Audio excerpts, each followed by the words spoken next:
Welcome to I'll Be There, the ultimate wedding podcast by Priya and Nim from Pristine Events. Whether you're a bride-to-be or a groom gearing up or just a wedding lover at heart, we've got you. Welcome back to the next episode of I'll Be There. I'm Nim. I'm Priya. And today we have our very first guest. We have Harvey, the Managing Director of VIP Bars and Cocktails. Welcome, Harvey. Thank you very much, guys. Nice to have you. Thank you. So Harvey actually did our civil wedding at Q Bar and cocktails and drinks and everything. Yeah. So we thought, who better to come on the podcast and give us the DL about everything to do with drinks at weddings? Sounds like a plan. Yeah. So we thought we'd start, Harvey, by you just telling us a little bit about yourself. Like, how did you get into this? How did you get into the wedding industry? What's your background? Yeah, sure. So thank you very much for having me on, guys. And it's an honour to be the first guest as well. To be honest with you, this industry started for me about 11 years ago now. Yeah. So the wedding industry came about after I got married. Very similar to you guys, you know, got married, went into that kind of thing. I think mid-20s, me and my business partner, we both went to college together, went to university together, and then we used to train in the gym together. And essentially from there, an idea of getting involved in the drinks industry came about. Mm-hmm. So initially our company was VIP Bottles, still is around. We're a top 15 online retailer nationwide. We deliver direct to door kind of thing. And then slowly as the sort of years have evolved, it was around 2018 and 19 when we got married, me and Kim got married. Our DJ at the time, he said, "Oh, Harvey, you know everything about drinks.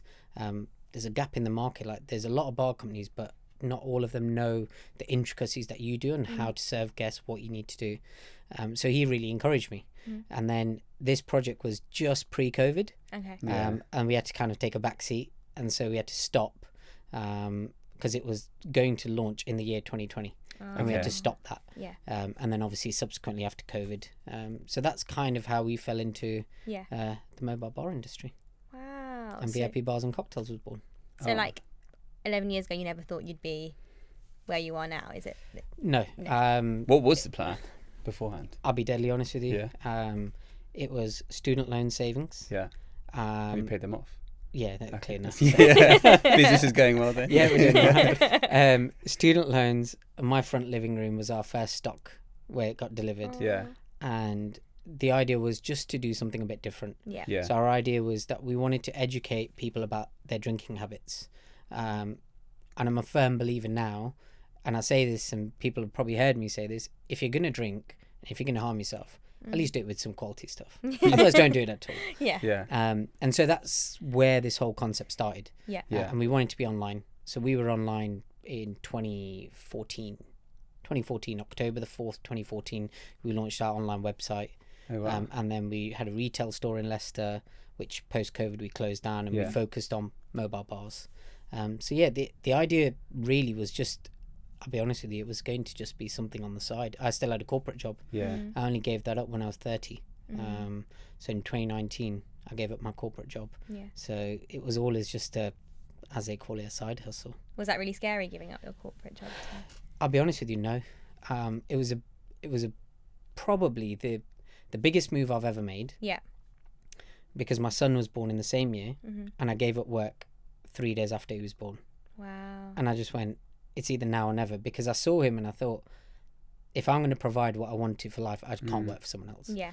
And I wanted to give him the time and aspect. And funnily enough, as my wife often says, the firstborn got a little bit neglected because I ended up working so much. Yeah. Didn't take any maternity leave or any of that kind of stuff. Yeah. So yeah, but I don't regret it Don't one regret bit. it, yeah. No, I'd rather work for myself. Yeah, absolutely. And you have to take risks like that to be able to grow and see where you can go. So that makes complete sense.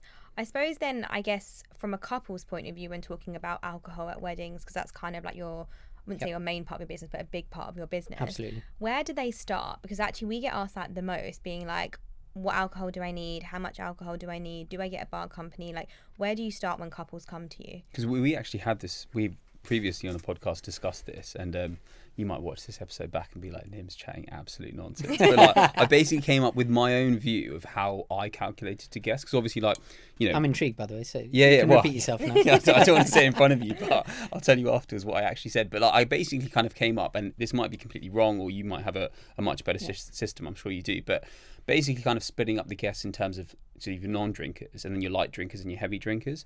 And I said, and I'm again, correct me. I said that I think a heavy drinker, and again, this might be reflective, like my friend group, would drink about 7 drinks across the course of a night, and a light drinker might drink maybe 3. And then I basically did some sort of odd calculations, basically to work out based on that how many spirits you need, and then in terms of your crowd, whether you can have, I split it into brown and white, so like whiskey and brandy, and then like vodka, gin, and then sort of split it like that, and then worked out mixes wise. If you have, it's basically, I think, how much mix did you put in a drink? Like whatever, I calculated the volume mixer you put, because I was like, everyone at a wedding, in my opinion, gets a drink, and because you're not paying for it, you leave the drink somewhere, and so you're not necessarily drinking 7 drinks, but you're probably drinking maybe 4 or 5 full drinks. And then basically came up with a calculation based on that.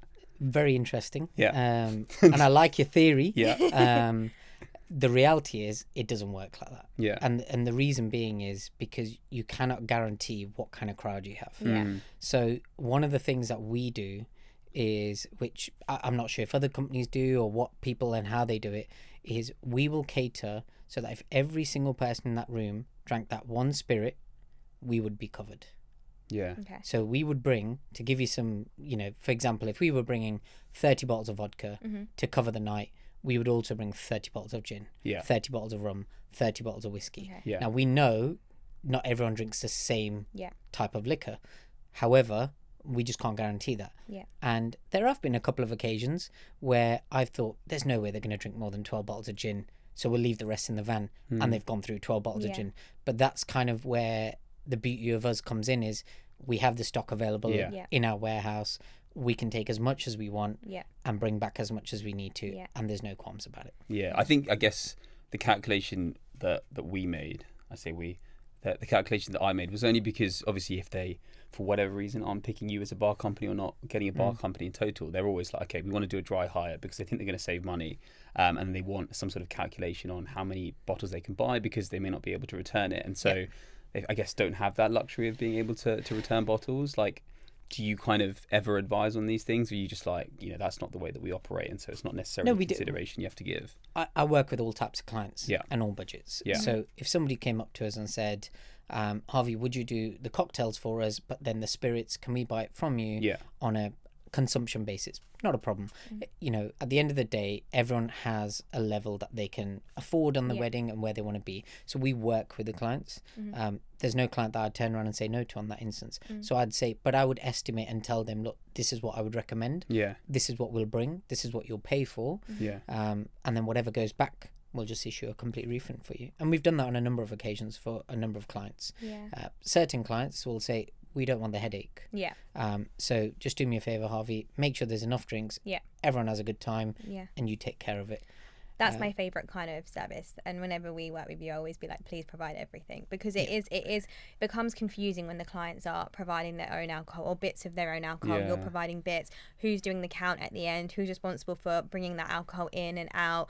It can become a bit of a headache, and actually what you might save in the few hundreds you might save in providing it yourself, it's not worth the headache you're going to give in terms of all of the logistics behind it. Even like bringing the alcohol, transporting or away, certain things that need to be chilled, like you don't really need to consider that if you've got a bar company, because that is one of the things that you're paying for. I think people often just think about the actual value of the bottles, and then maybe they'll sort of factor in like the cost of how much it costs for a bartender, and they'll be like, whoa, like where's this premium coming from? But actually you wouldn't look at food and say you calculate the cost of the raw ingredients. You think about this as a service. It's a simple analogy. You wouldn't tell your caterer, I'll provide you the chicken, you cook the meat. You know, it's a simple kind of method.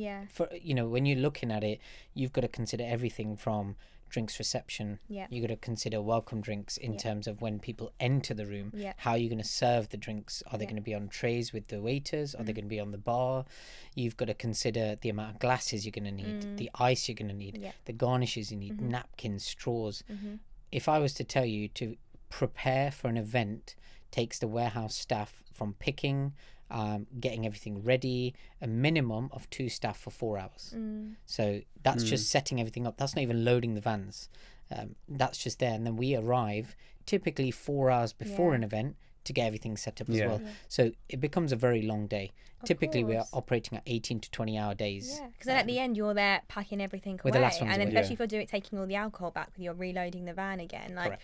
it is a very long day. And actually, what I love about you guys is the fact that you always have enough alcohol. Because we've done quite a few weddings where the alcohol's run out, and we've had to go out even And that's though we're with a not. bar company. with a so bar- I had to both go. Oh, wow. I had to drive to the local newsagents and buy as many gin bottles as they had and tonic bottles, and then bring it back, kind of to save face of the bar Yeah, company yeah. because I think the parent of one of the bride or groom contacted the bar company head person who wasn't there, and then they were like, it's going to take an hour, and by this point the crowd were like Getting really agitated. getting agitated. They're like drunk enough to the point where they're like not taking no for an answer. Abusing stuff. And so it was Yeah. like, okay, I need to go there and back, and got back in 15 minutes. And that's been like, multiple times that Nim's had to go out and do an alcohol run, which isn't our job, takes us away from doing our job, but we're happy to do it, not even just for the bar company, but also for the clients and their guests. But actually, it's nice to know when a bar company's got extra and, like you said, can just return it Yeah. if it doesn't get used. And that's a great, I've had 2 examples within 12 months of a similar sort of scenario where one client provided their own, absolutely fine by my end, but they didn't bring enough. Yeah. And so it was left with my team to go to the Tesco's around the corner and purchase all the bottles yeah. and then bill it back to the client after, Yeah. which, is not ideal. Yeah. Yeah. But we do what we need to do on the day. Yeah. And sometimes it's frustrating for us because we get blamed because it's our fault. 100%. Because we're the bar company, but it's not. It's the client providing the drinks, and they've not listened to the advice we've given. Yeah. Similarly, I had a situation where a client essentially said they didn't want a particular whiskey on the bar, and I said, look, that whiskey is the number one whiskey everybody is drinking, right? Yeah. You cannot not have it. What happened when we turned up on the day? Everybody wanted that whiskey to the point that they ended up buying the bottles from the hotel Did at they? £120 a bottle. What was the whiskey? Is that Glenmorangie? Jameson. Oh, Yeah. they didn't have Jameson. Wow. There you go. That is, yeah. It's the in drink that everybody's drinking now. It's the Yeah. most casual whiskey to be Yeah, drinking. Yeah. Punjabi. Yeah. Bottle on the table. Goes down well Yeah, from yeah. experience. And then in terms of when you advise clients in terms of like how much quantity, if they are providing, and even if they're not, you'll tell them how much you'd recommend you bringing. In terms of what actual spirits, like you just gave the example of the Jameson, do you guide them through like what spirits to provide, like kind of like your normal spirits, your premium spirits, what wines to provide? Because sometimes people are clueless, like especially if they're not massive drinkers, or I don't know, like how do you advise them on that? Yeah, so when we started out in the industry, we actually, funnily enough, had no packages. So this is something that we said we wouldn't do. We don't want to do packages because we tailor the experience to the clients. Yeah.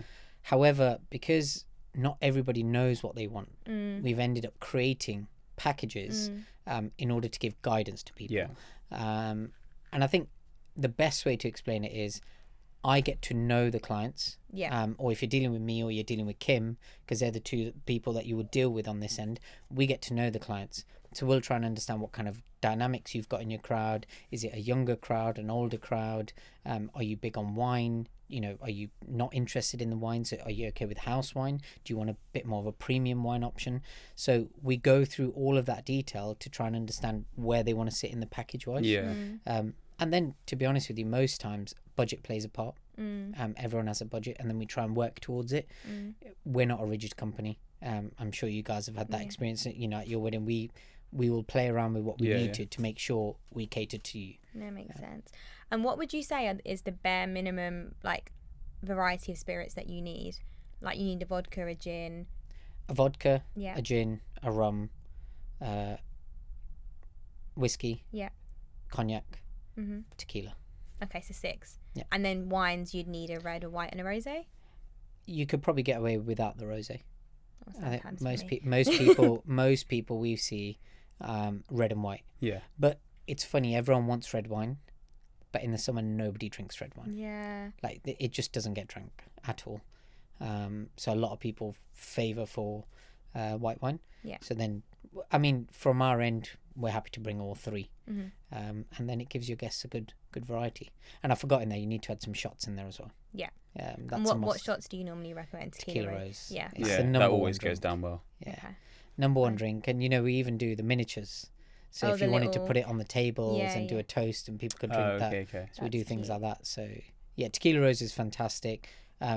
I'd stay away from Jaeger bombs. Yeah. It's not very classy. Oh, It's not wedding giving vibes. like first year freshers, isn't it? Exactly. I feel like I'm at university again, which is a long time away now. But yeah, I'd probably stay away from Jaeger bombs. And what's that other thing your friends like? That shot, coffee I don't know one. if you made it. Oh, no, Baby Cafe, Guinness? Cafe Patron. Well, Oh. Baby Guinness, and there's obviously Cafe Patron, but they've Which stopped. is back. That's back, yeah, and I've Yeah, heard yeah. that. Oh, is it? Okay. Yeah. Yeah, but that was what the issue was, that we have a client abroad where they're trying to get it, but then the the hotel is saying that they no longer serve it because it's still out of stock. And we're like, no, I'm pretty sure it's available now. What country but is that? Italy. Okay, yeah. Oh, fine. Just So- take the bottles in your suitcase. Duty free. That's the other one. Another job for you to do. Yeah. No, the other thing Part of is being the coordinators. you heard of Craig David. Yeah. Okay, yeah. That pineapple and Yeah, I thought my friend made that up. But Yeah, like, I thought apparently there it's is- actually really yeah, good. what is it? Pineapple and It's tequila with pineapple. Tequila, yeah. oh, I There's love. there's a kamikaze as well, which is quite popular. The most popular one at the minute that we do is a lychee tequila. Oh, As in that you sounds make like it, as my in you make a tequila and add dream. like lychee liqueur, or it's a No. So I'm not curating no beverages. And Oh, okay, right, okay. Harvey in his lab. It's basically like making a cocktail, but we Yeah. pre-make them, chill Yeah. them, ready to go. Oh, fine, okay. So As in, are they like shots? yeah, shots of lychee See, that'll tequila. go down so well. Very That's simple. like my dream. My favorite kind of juice with my Yeah. favorite alcohol. And the best thing is, because tequila's quite strong and the lychee liqueur we use is a little bit weaker, the balance of the ABV is very mellow. Oh, that's good. And yeah, cold lychee tequila Refreshing. is very, very See, that's the easy thing. to Like drink. these kind of conversations, like I think people when they're planning a wedding, they're just like, oh, we need to have alcohol, and they'll like really sort of on a basic level just think, okay, we just need alcohol, and we just Yeah. need vodka, whiskey. Do we need beers and prosecco? Okay, we'll have beers and prosecco, and then they'll have like tequila rosé, and they'll think that okay, people are going to drink, but actually, you need to make it so that people want to drink because there's nice cocktails, there's nice shots, or like there's something beyond just let's go to the bar and just like get 3 drinks and get absolutely smashed, because you want that balance of people enjoying what they're drinking and also being on a good level, and like also aesthetically, like especially like the setup that you did at our wedding and the weddings that we've seen you do, it was just first of all flawless service. You constantly you had like those like stands, you had the bubble guns, you had like the smoke, you had everything. Like it looked It's a great, theatre, it isn't it? felt good. Yeah. And if that wasn't there, I think particularly my friends would have just been like, okay, let's get 3 of these drinks, and they just get smashed. But here it's like, oh, let's try that. Oh, this is quite nice. And then you're enjoying it rather than just drinking for the sake Drinking of for the getting sake of drunk. Yeah. And the thing is, a lot of people pay attention to things like the cake. Right? The cake is a big thing in a wedding. But often the cake's seen and gone within an hour. Yeah. Less than But- that even. Yeah. But they don't pay attention to the bar where Yeah. most people spend the night. Yeah. You're gonna you have your conversations there, you catch up with friends and family there, Yeah. and then it goes to the dance floor. Yeah. But and that's where people forget about the bar, making it look good and actually being a focal point of an Yeah. event. Yeah. The bar is now a focal point because it's where everyone gathers. Yeah. And you want that drink. And you're right in what you said, because previous generations, I mean, I'm from the Midlands, still do it. You put the bottle on the table, Yeah. right? And that generation still exists up Yeah. there. Yeah. Agree. But that's kind of fading away, and everyone wants to drink something that's a little bit nicer. Yeah. So it's just one of those things, really. Yeah. I think so in terms of again couples listening to this and giving them tips, what would your advice be for like how would you split the alcohol across the day? So for the drinks reception, would you recommend just prosecco and beer? Would you do some cocktails depending on the time of the year, like maybe more spritzes for summer and more like heavier, warmer cocktails for winter? Like how would you Or do you split tailor it based on the couple, like their preferences, the season that it is? The couple, the location, Yeah. and timings. Mm. If you've got an hour drink reception, Indians are notoriously late. Yeah. So don't waste your time on doing anything too fancy. Okay. Keep it very simple. Keep it classy. Bottled beer, prosecco. No draft beer? And we could do draft beer Yeah. as well, but it depends. From the Midlands, we Yeah, like yeah. a good draft beer, but in London, very rarely. You see Yeah, that. you don't see it that much, but when I see it, I love it. I love it. It is actually always in the Midlands, though, Yeah. isn't it? That whenever we do those weddings, It's they mainly always have Midlands them. thing. Yeah. But I would do that. Now, some clients are like, oh, we've got an hour and a half and we're having our canapes as well Yeah. at that same point. At that point, we do a mojito bar. Nice. It's very popular. We've done it on a number of occasions. You do flavoured alcoholic and non-alcoholic mojitos, and they go down a treat. Refreshing, especially on a warm sunny day. You can have it outside, inside, and that really brings flavour. So similarly, you could have a spritz bar. Yeah. But unless you've got a good amount of time in that drink reception, There's no point. there's no point. Yeah. You're wasting your money. Yeah. And I'm frank with people on that. Yeah. You don't want to waste your money on that, because you need a bar. Yeah. You're going to need more staff to service that bar. Yeah. So you want to make sure you're getting the most out of it. Yeah, no, that makes complete sense. And then would your preference be for the reception to have cocktails and spirits? That's my personal preference, because I feel like I'm just kind of over the whole vodka lemonade. For me, anyway, maybe because I'm Or is that too much going on? And does that like create a long crowd? Not Human really. thing? Is that because of your team, or is that? Yeah, I mean, look, our team's pretty good, because it comes down to how many bartenders you have per number of guests. Yeah. I always say, if you want exceptional service, you need a bartender per 50 guests. It's a Oh, given wow. thing. Yeah. And Actually, no, that makes regardless sense, of yeah. drinkers or non-drinkers, Yeah. that's like the ratio you go down. Yeah. But yeah, I mean, I would say you want cocktails, and we don't do this thing where it's only for a couple of hours. Cocktails all night. 'Cause Yeah. if you're having a good Yeah. old fashioned or something, you can Yeah. keep drinking it all night. Yeah. And people want to stick to one drink, Yeah. especially for the hangover as well. Yeah, agree. So yeah, spirits, shooters, cocktails. Have the bar should be fully loaded. It should be, you can have whatever you want to. Often people don't do prosecco on the bar, and I think it's probably a bit of a miss, Okay. because if you do it at the start, some people want to stick to bubbles. Yeah, So yeah. continue it. So I typically recommend doing a beer. We've even started doing zero alcohol beer. So we normally do a Peroni and nice. Peroni Zero. We could even do Peroni gluten free. Then do a prosecco, wines, your choice again, and then spirits and cocktails, and then shooters as well. And would your preference be to have wine on the tables or not really? Is that more the clients if they want it? Completely up to the client. Okay. Does it make a difference to you, like, or to a bar company? Really? No, not really. If they want it on the tables, we're more than happy to provide it, and we'll put it on the tables, make sure it's chilled, etc. It's entirely up to the client. And do you ever get a client, for example, I guess you have a certain standard that you want to maintain, but they might say, okay, we don't want, for example, you mentioned Jameson earlier, or that we don't want these types of alcohols, we don't want to get cocktails, we don't want to get this. Does it ever get to a point where you're like, well, actually, we can't really show what we do, and this is affecting the way that we Operate. Yeah, for example, if hypothetically you said one between 50 guests, and they were like, we don't want to pay that much, we just want to get 2 bartenders and there's 250 guests. Would you just be like, no? Yeah, we wouldn't do it. Fine. Yeah, we wouldn't. That makes sense. I think that's Good. fair. You've got to keep your We standards. just wouldn't do it. Yeah. Yeah. Because then, unfortunately, I'm not the one behind the bar, Yeah. but my team's just going to get very annoyed very Yeah. quickly. Yeah. Yeah, there have been instances where, bless him, we had a bartender who had to drop out because he got into a car accident on the way. It was absolutely fine, but we were one man short. Yeah. But then the team just pulled through. Yeah. Yeah. Yeah. But if you don't have the right team Yeah. and you don't go to them and you don't treat them, you're not going to get the service. Yeah, agree. Firm believer in that. So Yeah. we make sure our staff are very well looked after. Good. No, that's good. And I mean, Nim and I always say that, like, at our civil and even the weddings we've seen you work at with us subsequently, there's never been a queue, which Yeah. is really rare for, especially because you're offering, like, at our wedding we had like We had 4 or everything. 5 Like you different said, you had cocktail cocktails shots, for the like night. Yeah. spirits. And like We had a pre- smaller bar at yours. Yeah. Because we couldn't bring our own bar. Do you remember? We had a Yeah, smaller yeah, bar. I mean, that was the other question that I was going to ask. I mean, first of all, yeah, good point about not having a queue, but also like the physical bar itself. I think you mentioned earlier about, most of the night guests are spending at the bar, and I think sometimes couples think, oh, either we'll have the bar outside the main room, which for me I always think is a bad go. idea, Absolutely. because no your crowd are going to leave. Yeah. But secondly, even the appearance of the bar itself, like they think that as long as they have some sort of vessel to like carry Or just a drinks, table. yeah. I mean, Or obviously just a not to that table. extent, but just like something that can store the alcohol on it. They think that that's fine. Like, what's your view on that in terms No. of what do you bring, what can you offer? So all of our bars Yeah. have got the 2 key things behind the bar, which is space for an ice well, Yeah. and we have a speed rail. Because without that, you can't operate quick enough. Mm-hmm. So we've worked on bars where it's just a wooden top. Then the ice well sits on top. Then the guests can see the ice well, and it's just a complete shambles. And that's why we really prefer using our own bars, because they're all made custom to do that service. So we've got straight bars, L-shaped, round bars. We can do whatever customization. And you're right. What people don't realize on the other side is how that affects somebody doing their job. Yeah. And it's yeah. as simple. It's like saying to someone, "Oh, you got to run a car without any petrol in it, unless it's electric. You're all right." So, Yeah. So But it's true. And as a couple, I know that a lot of couples are like, oh, it's fine, we'll just get a really cheap bar, it's okay. But it's like, no, you need a bar that actually functions.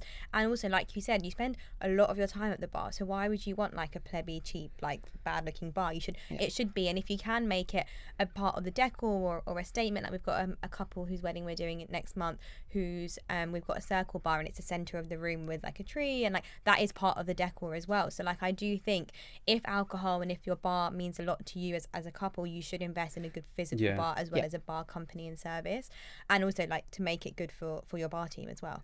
Yeah, absolutely. And you know, that's what makes it easier for us, you know, the bar team. And I always find, you know, in the process of all of this, it's easy to liaise with the client. But sometimes trying to make them understand what we're seeing. And that's where, you know, the likes of yourselves come in, where you can explain, hold on, we've done 50 events. We've seen this. We've seen what works, what doesn't. And that's why working with yourselves is great, because you could be like, hold on, guys, you know, you definitely need a proper bar. Sometimes the client thinks we're just trying to mug them off. And that's the other thing. So, you know, similarly, you, like you said, Nim, you know, having a bar outside the room. Now, for me, as an owner of a bar company, fantastic, you'll drink less, but actually your party's gonna be rubbish. So I always say to guests, look, it benefits me, but I don't want your party to be rubbish. I want it to be a good time, because otherwise you won't enjoy it. So put the bar in the room. It's imperative you put the bar in the room. Agree. And the other question that I was going to ask is what would you say to clients who come to you and they're deliberating about getting a bar company, but then they said that their caterer, for example, can just pour the drinks themselves, or they might be able to do cocktails? Do you have a view on that? I'm sure you do. I do. Off air view, on air view. Look, everyone has their own standards. And I always say that's very similar to me saying, I'll come and cook your chicken for you. It's as simple as that. I'm never going to be a chef. They're never going to be bartenders. So I always say everyone should play in the space that they're best equipped to play in. If you're a caterer, do the catering, do it well. Let the bar team handle that. Let the decor handle decor, the cake handle the cake. And everyone just does their bit well. Unfortunately, blurred lines, when you start mixing things, that's where things get really awkward. I think it's hard because couples often come to us, well, they go to Priya, and then via Priya they come to me, and try and find ways that they want to save money. And I completely get it, right? Like 100%. Weddings are really expensive. They're an expensive time in your life. And on one of our other episodes, Priya and I were speaking about how you need to just prioritize what's important for you. So if it's the venue, if it's your outfits, if it's the bar company, if it's the DJ, I mean, if it's everything, then naturally you're going to have to pay a premium. But if it's just a few things, don't then try and get something premium like a great bar company and then ask for a discount on that. Just like one less bartender, because it won't be what you want it to be. Just pick what you want and then try and also your time. People underestimate the value of the time. You know, going to do a Costco run, loading up a boot, unloading a boot, loading a boot again and unloading it again, doing a refund is all time. There's times I joke and I say, you must be working under minimum wage for the amount you're saving. And they don't people don't appreciate that concept. You know, it does come down to, I'm a firm believer of alcohol, food, and the dancing. So those are your three priorities. And I know when me and Kim got married, I was like, they're the three things I care about. And it's as simple as that. Decor, I mean, I'm a typical guy. Decor, cake, you know, that's probably her forte, but not mine. No, I completely agree. And I think that's why Nim said that's what we say to our couples. I think the issue is for our wedding as well. Our priority was everything. So we have different priorities, and like mine are the same as yours. Yours is alcohol. So was yours. But then hers is like the venue and then the decor and the Photo, outfits. I'm like, I video. actually don't really care that much about my outfit as long as I like look okay. It's fine. And the photo, video, I'm just feel like, oh, like photos, videos. Do I look at those? I've still not seen mine. But then you put them together and like, yep, we want everything.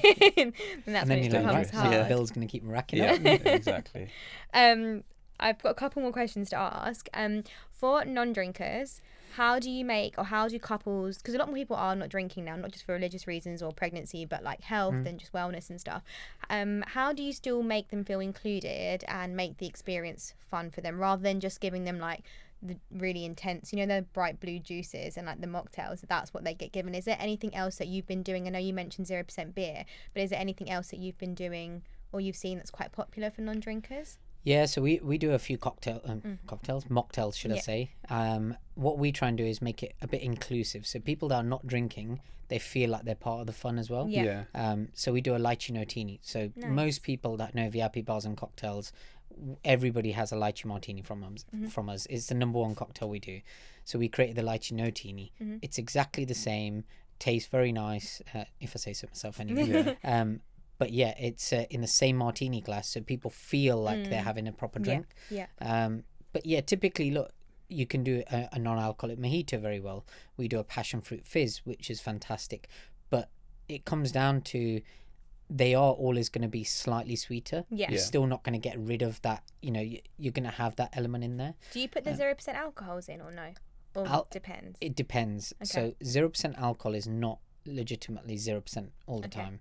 It actually is 0.3. Okay. So we ask clients, are you happy with that? But then ultimately the client might be happy, but their guest might not be. So we have to make a bit of a judgment call on that side of things. Because it depends on what country you're in, right? Like in America and UK, they have different rules for what could be classified as alcohol free. Correct. Yeah. So Heard that on a podcast. He's been I thought you asked ChatGPT. I heard on a podcast. Yeah, so it's we've got a few different drinks that we do. And typically, we do a Pinot Nolada. We do a mango lassi now as well. So we've started to diversify in that side and create some more different drinks. Nice. And then would you get 0%, like, do you get no Secco, 0% Prosecco, 0% wine again, or is it the whole alcohol content thing again? So we do both. We have one which is 0.3 and I've got one which is plain 0, but it's just basically sparkling juice. Might as well have Schler. I've tried the wine. Schler's better than that. And would you do clients who are exclusively mocktails only? Yeah, absolutely. Yeah, we've done that before. Where it's just pure mocktails only. And yeah, we've got no issue with that at all. And it's funny because one of the things clients always say is, I've got 300 guests, but only 200 drink. So I said, are you going to give every one of them a token then? You can come to the bar, like an NFC NFC wristband or something. Yeah, so mocktails take the same amount of time to prep. Granted, the cost of a mocktail is a lot lower because the alcohol's not involved, but the prep, the service, the bar team making it, and it's the same. So that's a good point to note, actually, because a lot of people will say that, but like you said, the glassware, the ice, the actual ingredients, the time, it still adds up. Which is really good. And how would you say a lot of our couples want to make their bar or have their wedding have something different? What do you offer, or do bar companies offer? What should couples ask for from their bar companies to give that experience? Because I know for our wedding, at least out of our friends, ours was probably one of the first that had such an interactive, immersive bar experience with the flavour blaster and then like the martini tree and the dry ice. Like now it's obviously it's more popular, but that was, everyone was like in awe of you guys and the bar service. So is there what else would you recommend? So we started doing the shots on the dance floor with the sparklers. I'm pretty sure yours was probably one of the first ones we did it at, and now everyone kind of does it as a standard. There's, if you're a big wine connoisseur, we can bring in a wine sommelier for you. If you're really into your beers, I was asked recently to have a beer sommelier.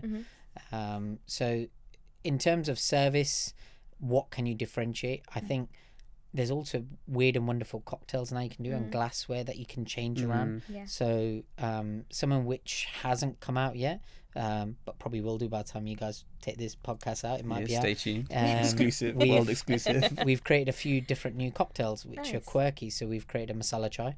Oh, I love that. And we've got little tea urns, little cool. chai That's glasses, really nice, and we do them for welcome drinks. Oh, I love that. Ironically, some people think it's non-alcoholic, and I've had it as well. So we've explicitly started to label, but it means I'm gonna have to create a non-alcoholic version as well. So it's small things like that can differentiate your experience. And then your VIP tables, your family want to be looked after. At the end of the day, you're spending tens of thousands of pounds, if not hundreds. You want to make sure your family's looked after. So I always recommend getting wine waiters. So people who are dedicated to drink service, but get people who understand the drinks.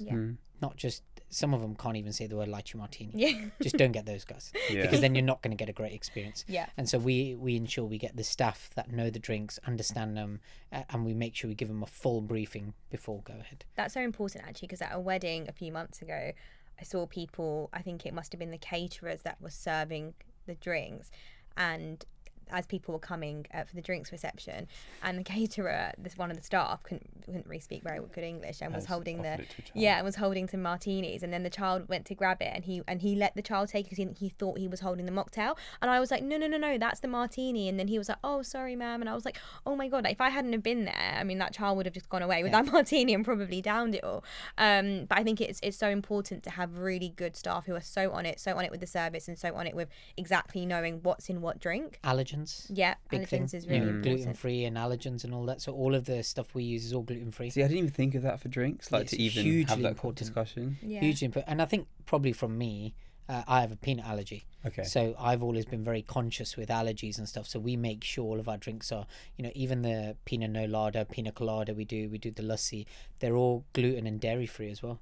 So anybody can have them. That's so perfect. Really inclusive. That's really because good. Otherwise you're in that boat where you don't know who is or isn't, and then the last thing you want is to turn up at a wedding and then fall ill. Yeah, of course. Because that's a huge thing. Yeah, no, that's really good, because like you said, we don't really ever think of that.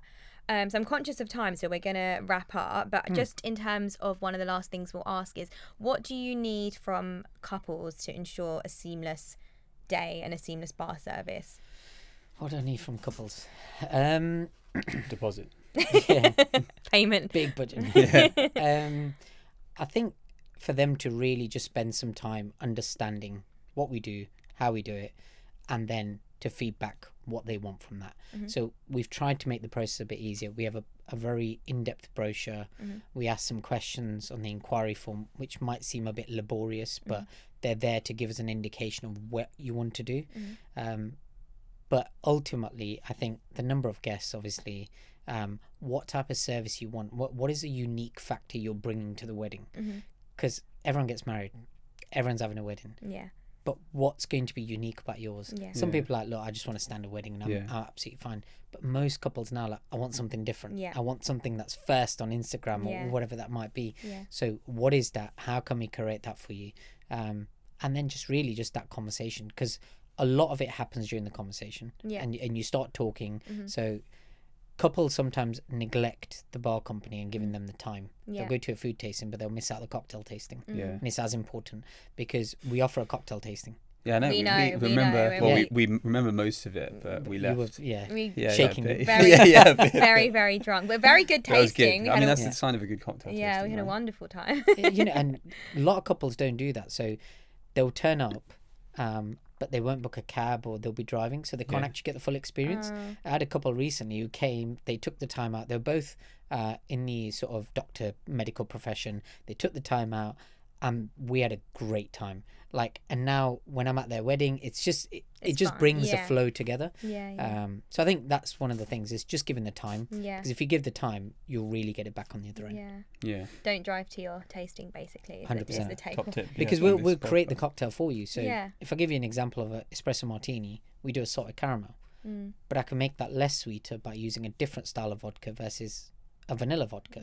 So we can change it up based on your taste buds. So unless you come to the actual tasting, you won't know. You won't know. No, that's good to know. Shout out to my sister who drove us all the way to Leicester and back so that we could do our tasting. She was so gutted as well. I remember. She tried but she had the non-alcoholic. She tried the mocktails for us. So you always need a driver. Well, exactly. Absolutely. Thank you so much, Harvey. Sorry, we're actually, it's our longest episode because we've got so much to talk about. But I feel like we did a good summary of everything. Where can our hopeful listeners and followers find you? How do they get in contact? Instagram, website, VIP Bars and Cocktails, and get in touch with us, and I'm sure you'll either hear from me or Kim. Perfect. Yeah, and we'll link it in the description too. Yeah, we will. Thank you guys. Thanks for tuning in, and we'll see you next week. Bye. Thanks for listening. Please like, follow, subscribe for more.